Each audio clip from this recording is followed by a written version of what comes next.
Sabe como o poder é organizado aqui no Brasil? É uma pergunta que muita gente se faz.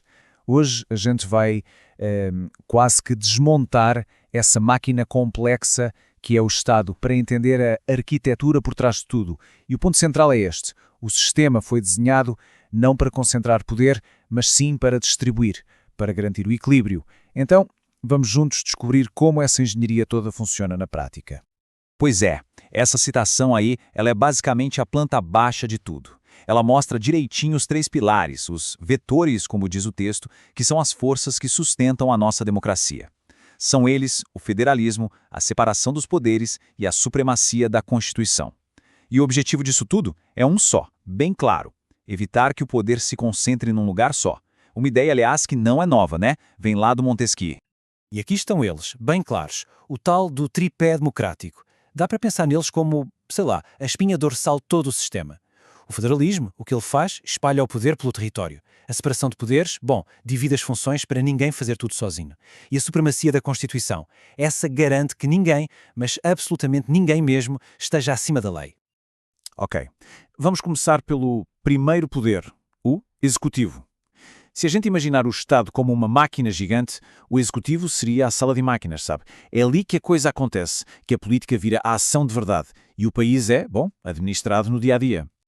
Aqui no nosso sistema, que é o presidencialista, a figura do Presidente da República, ela meio que usa dois chapéus ao mesmo tempo. É uma boa analogia.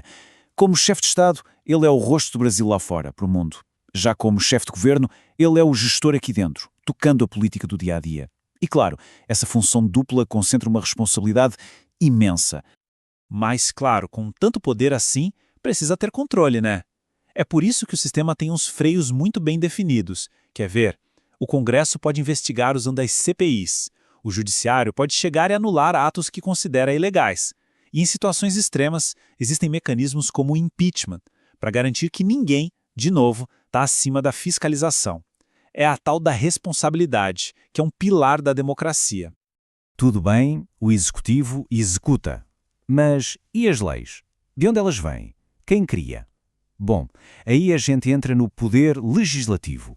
Pensa nele como o grande fórum da democracia. É ali que as mais diferentes vozes da sociedade se encontram para debater e, no fim, transformar ideias em leis.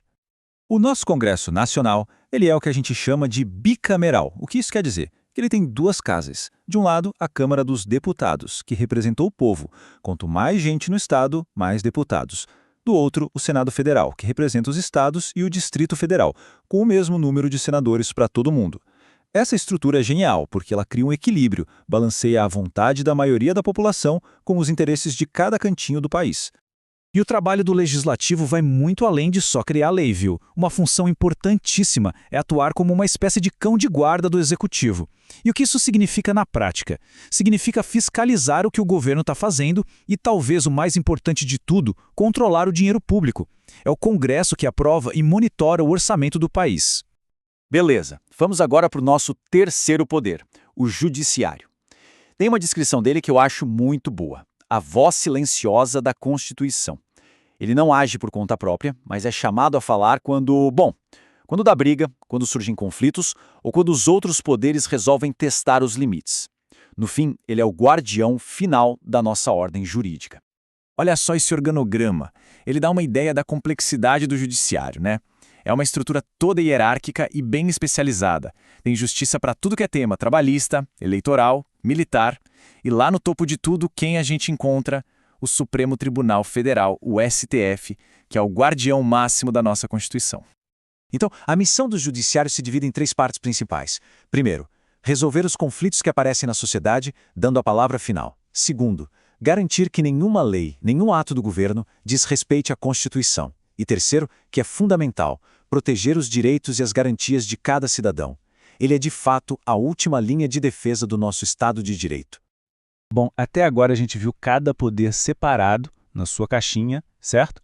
Mas a verdadeira beleza, a mágica do sistema está no jeito como eles interagem, como eles conversam entre si. E não tem exemplo melhor para mostrar isso do que o processo de criação de uma lei. Aí vem a pergunta, mas como é que eles trabalham juntos na prática? Pois é, Criar uma lei não é uma coisa que um poder faz sozinho. É quase uma dança super coreografada entre o legislativo e o executivo, e com o judiciário sempre de olho, claro. Vamos ver como são esses passos. Olha só o caminho que uma lei percorre. Tudo começa com a ideia, com um projeto de lei. Aí, esse projeto passa por várias comissões especializadas para a análise técnica. Depois, vai para a votação no plenário de uma das casas do Congresso. Se for aprovado, ele vai para outra casa, para ser revisado. É uma jornada e tanto. E só depois de tudo isso é que o projeto chega na mesa do Presidente. Aí, ele decide se aprova, ou seja, sanciona, ou se rejeita, que é o veto. E aqui a gente chega num dos mecanismos mais importantes de todo o sistema de freios e contrapesos, o veto. É o seguinte, se o presidente da República achar que aquele projeto de lei é inconstitucional ou que ele vai contra o interesse público, ele pode simplesmente barrar o projeto total ou parcialmente. Esse é o grande freio que o executivo tem sobre o legislativo. Só que, e aqui que o sistema fica realmente fascinante, o veto não é a palavra final. A história não acaba aí. Lembra que a ideia é o equilíbrio? Nenhum poder tem a palavra final sozinho. Pois é. Aí entra o contrapeso. O Congresso Nacional pode se reunir em uma sessão conjunta e votar para derrubar o veto do presidente. Para isso acontecer, precisa de um placar específico. A maioria absoluta dos votos, tanto dos deputados quanto dos senadores. Isso é a prova viva de como os poderes se controlam e se equilibram mutuamente. E o sistema ainda tem outras travas de segurança dependendo da importância da lei.